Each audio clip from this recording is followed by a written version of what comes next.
Intersection Magazine Podcast.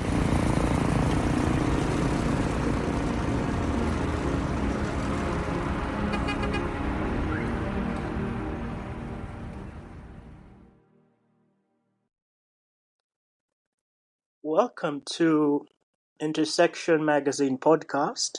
My guest today is Hakiza Ronald. I found out about Hakiza Ronald's work primarily through LinkedIn. He's running a project called Vestafi. Just to give a bit of context, I featured or recorded a podcast maybe about 3 months ago with a young man called Livingstone. Livingstone is referred to as a people's professor, and he was running a project where you could invest in real estate in small chunks. He called it BitBricks. So what Vestafi is doing is a little bit similar, more advanced though, where he has created an ownership platform for condominiums where you can co-own and earn from condominiums and small spaces of that nature with his platform. Really exciting to talk about what this involves. I think it is part of a bigger picture of fractional ownership and where people can participate in larger projects which they may not necessarily have had the money to participate in, but where they can co-own um, and of course earn from these kinds of partnerships. So I hope you will enjoy this recording, this podcast, and then obviously that you will invest as well, because this is what we're out here for, to give you enough rough idea who's building, what they're building, as well as how you can benefit. So that's what this is going to be about. As always, thank you for listening. Thank you for subscribing. So let's get into this. Ronald, please tell us a little bit about yourself. I'm thinking maybe a rough summary about the work you've been doing the last few years, what you've been building before, and what's gotten you to this level right now of Vestafi. Thank you so much, Nicholas. My name is Hakiza, and I am currently the co-founder at Vestafi. Vestafi is a cost savings platform where people can own a small piece of a whole condominium apartment. So the thing is that a condominium apartment is not an apartment. A condominium apartment is a unit within an entire building, and a building that has so many units. But also that condominium apartment is really, really, really financially out of reach for people. It's expensive. The cheapest condominium right now is about 115 million. So we are saying with Vestafi, you can own a piece of that apartment for as low as 1 million shillings and earn monthly rental income. So if you've always wanted to earn like a landlord, now is your opportunity to earn like a landlord with as little as 1 million. So you put money into Vestafi. Vestafi collects that money, buys an apartment, we manage it, we find tenants, we do everything, and then we give you back returns. Why should you trust me or Vestafi with your money? Is because we have experience in managing platforms like these ones. Prior to Vestafi, I co-founded Ugabus. Ugabus was and is an online bus ticketing platform where people could buy any bus ticket to travel anywhere across East Africa. I managed Ugabus for 5 years, and within those 5 years, we had over 100,000 bus tickets sold on the Ugabus platform. We aggregated over 70% of the bus companies. We transacted over 5 billion Uganda shillings, and we were selling tickets and managing most of the data for buses. Ugabus got acquired by a Canadian company called Treepz. And so that's our experience managing technology platforms. We really know what we're doing. So we're bringing that experience over to Vestafi. make it easy for people to earn from condominium apartments. So we're turning rent into an asset class and saying, hey, look here, you don't have to pay rent. You can actually also earn rent. That's it, Nicholas. Okay. I also noticed some board member positions for Golden Boots as well as for Gift Uganda. Tell us a little bit about that in terms of what that involves. I think, especially for those who are in the founder space, this might kind of help give them a bit of perspective in terms of when they're building, when they're approaching and structuring their companies. What value does a board member bring? And what, how does your work with Golden Boots and Gift Uganda informed where you are right now? Okay, that's a very good question. So beyond profit making, I am also big on philanthropy. And Golden Boots is an NGO. It's a non-government organization, purely non-profit. It's an NGO which focuses on empowering young people using sports. So I serve on the board of Golden Boots. Okay. It's big on sports. It works with physically handicapped children. It works on mental health, using sports as a tool for better mental health. So I serve on the board of Golden Boots. And because it's purely on helping make the world a better place, and it's what we do at Vestafi. At Vestafi, we are saying that people should actually find other alternative means of earning their money. And it's the same thing with Golden Boots, saying people can live better, healthy lives using sports. Then with Mr. Gift, that one is a gifting platform that enables people to gift their loved ones. I worked at Mr. Gift as a lead consultant in charge of marketing and sales. Basically, my job there was to say, we can do better. We can make this reach as many people as possible. But I also stopped. That was a small stint really at Mr. Gift.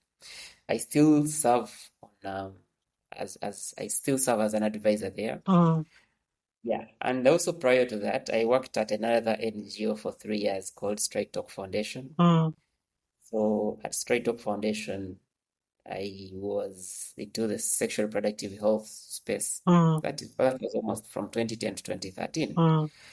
So that in a nutshell is my experience. Of course, plus a number of other things. I've represented Uganda in the US twice on a number of programs. I've been on so many platforms, spoken on at so many conferences. I've traveled the world in the name of Uganda and done Uganda justice, presenting what Uganda should be and how the entrepreneurship ecosystem should be. I also must tell you, Nicholas, I am among the very first few Ugandans who actually started startups way back in 2015 before it became something that people can be proud of. Back in the day, the word startups didn't exist, and we were among the very first people. When we launched Ugabus, you would count the number of startups. I think there were about 5. So we're among those very first few people. So as you can see, Vestafi is not just coming as an idea because someone is excited. No, Vestafi is coming because we are answering and solving a real problem, and we have the experience to actually handle that problem.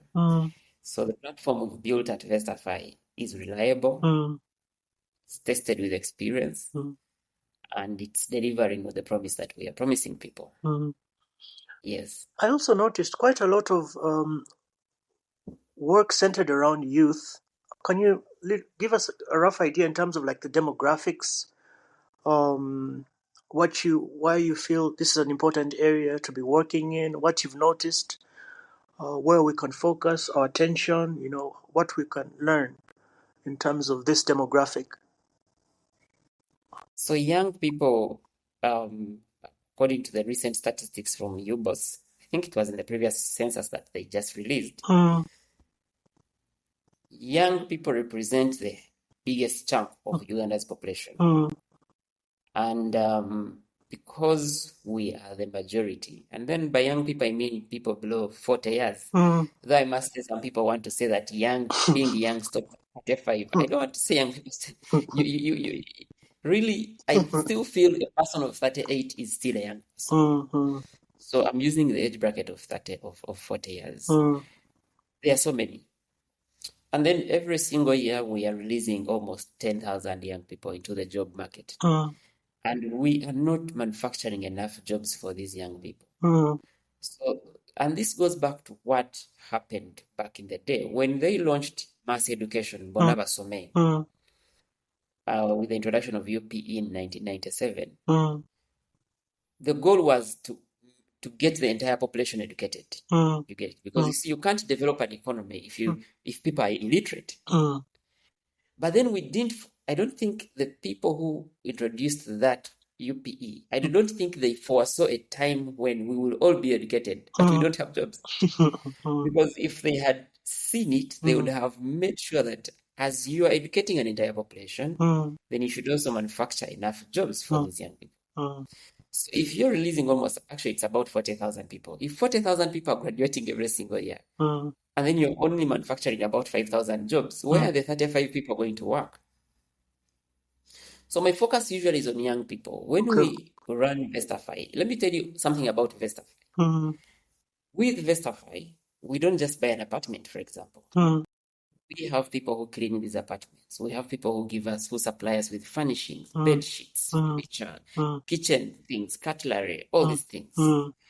Then we have supplies. These apartments need toilet paper, they need transport, they need internet, they need all these things. So we have an entire operations department that has people who make sure these apartments are taken care of. We have an entire procurement department that has people who make sure that every single procurement task is being done. We have an entire accounting department. These things include money. To manage money, I need smart people working in the accounts department. We have an entire sales and marketing team. This means that these are people who go out there and make sure that Vestafi is known. Vestafi is bringing on board more people. So you can see we have an entire company with departments, and that means we have created so many jobs for the young people in Uganda. But that's not enough.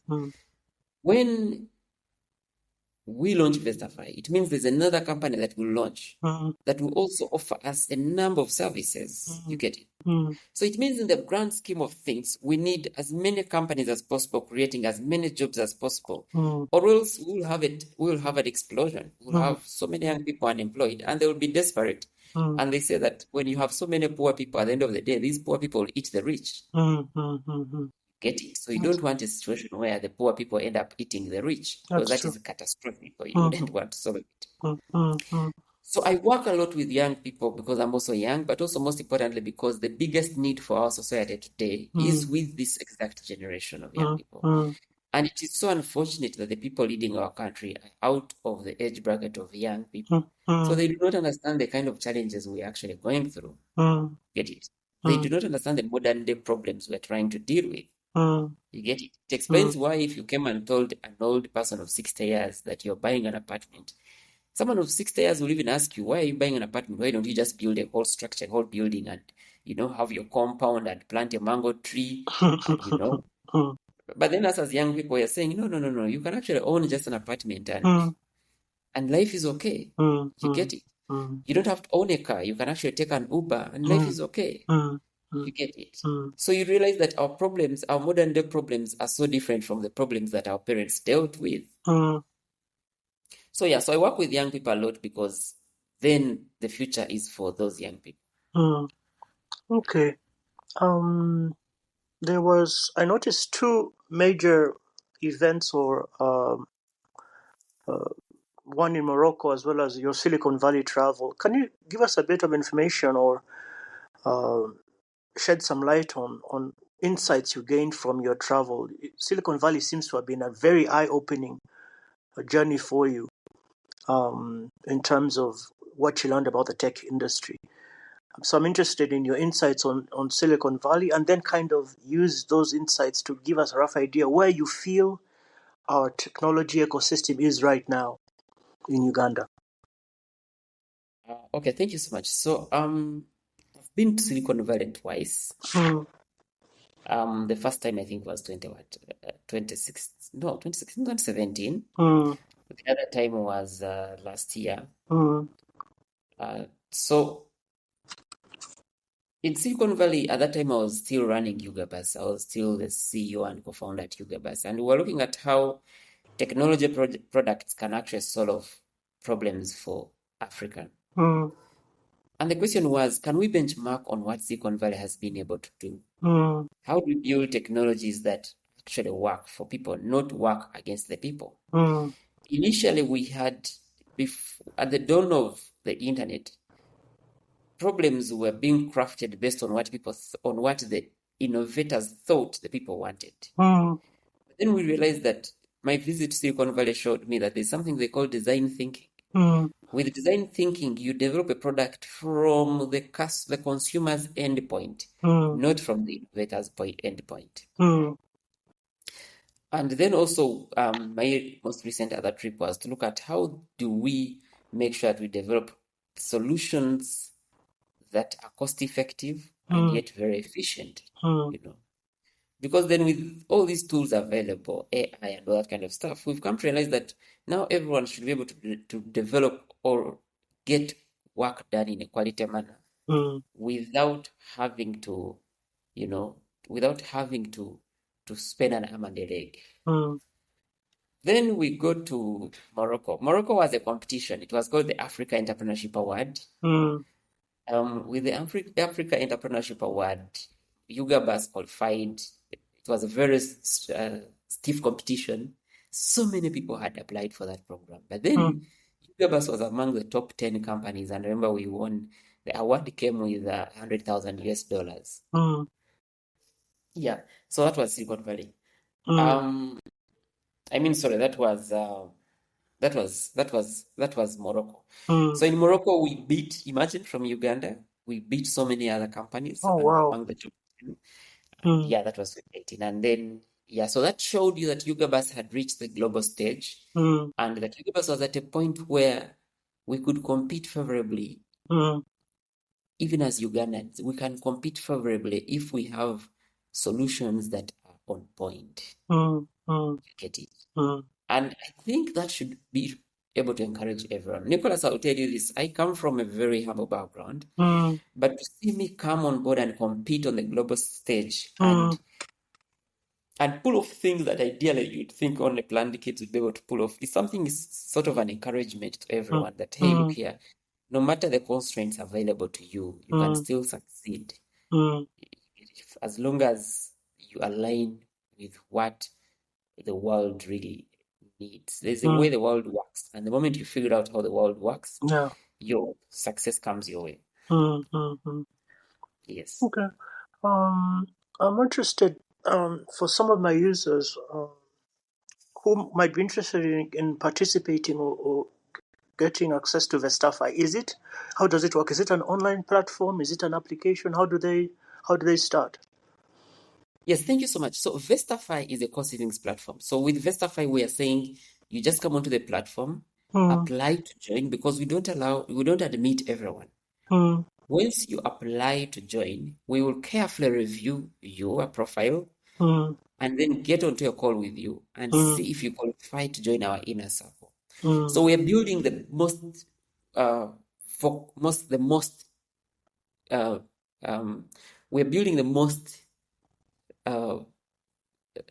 crucial community that will own apartments and extract the highest amount of money from these apartments. And because of that, we don't want to admit everyone. So it's a platform where you put your money, and every month we give you rental income. Every month we give you rental income. We give between 16 to 22% per annum. So yeah. So if you have been looking for a place where you can put your money and it earns you monthly rental income, Vestafi is the platform. If you've been looking for a place where you can actually earn like a landlord, Vestafi.co is the platform. If you've been looking for a place where you can actually understand that rent can be an asset class beyond other asset classes, Vestafi is the platform. But also if you're looking for a community of people who are owning Kampala, who are owning Nairobi, who are owning real estate without a stress, Vestafi is the platform. But also if you're looking for a place where you can own assets in liquid form without having whereby you trust that these assets are real and that they are delivering, then Vestafi is the platform. Excellent. You mentioned Nairobi. Is that is that your reach? Give me your geographical reach. So for now, Mm, we are in Kampala and okay. Nairobi. Okay. Yeah, so we are buying apartments in Kampala and we are buying apartments in Nairobi. And by the way, we are growing. Once very soon we may be able to introduce Zambia. Mm, So yeah. excellent. Awesome. Mm. Thank you very much, Ronald, for your time, your busy schedule. How can people get in touch with you? Where can they find you? Sure. So Ronald Hakiza is my name. You can find me on LinkedIn, Mm, hakizaronald.com, or Twitter, mm, Hakiza256. But also I'm okay with giving my phone number, mm. which is 256 plus 256 748 082 699 plus 256 748 082 669. Yes, That's my and number. your website as well. Oh, yes. The website is www.vestafi.co. The word Vestafi is Vestafi. Mm-hmm. So some can read it as Vestafi, but it is vestafi.co. Not .com, .co. So you Okay. come onto the vestafi.co platform and you'll Mm. be in touch. Okay. There's also your Hakiza website. Oh, that's my personal website, which is hakizaronald.com. Okay. Okay. Thank you very much, Ronald. Thank you for your time. Look forward to chatting with you probably in about a few months when we've seen some explosion in growth. And I'm also looking forward to seeing you, Nicholas, join the Vestafi inner circle and have your money work for you. Thank you so much. You're welcome. Cheers.